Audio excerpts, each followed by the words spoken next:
Tonight, a community in Johnston still coming to grips with tragedy following yesterday's triple shooting. Earlier today, police identified the victims as 44-year-old Thomas T.J. May and 83-year-old Janet Harrison, the suspect's mother. Now, T.J. May's 15-year-old daughter is still recovering at the hospital tonight. 12 News reporter Kayla Fish is in studio with how the victims are being remembered. Kayla? Well, a GoFundMe created less than 24 hours ago to raise money for the May family has already surpassed its $20,000 goal. Just one example of how people in Johnston and beyond are doing what they can to try and ease the pain caused by this terrible incident.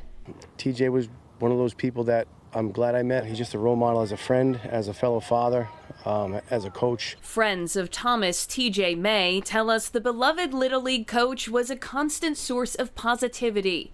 It's that positive spirit they're remembering in the midst of tragedy. He's not physically here, but that doesn't mean we're going to forget him. You know, we celebrate his life, even though it was cut short. Johnston police say TJ and his 15-year-old daughter were shot by their neighbor, James Harrison, on Legion Court Wednesday morning. TJ was killed, his daughter currently recovering at the hospital. Police tell us Harrison also shot his 83-year-old mother, Janet, who was found dead in the home they shared. The Rhode Island Coalition Against Domestic Violence says Janet's death marks the state's 4th domestic homicide of the year. Oftentimes when these tragedies occur, we think about the tragedy and we think about the person who was killed and whose life was taken in the context of this heinous act of violence.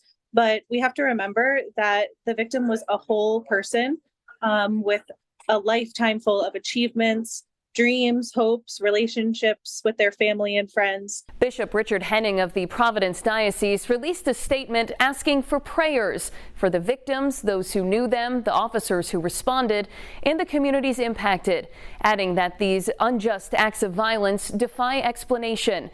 Police are still investigating a motive in this case. In studio, I'm Kayla Fish, 12 News.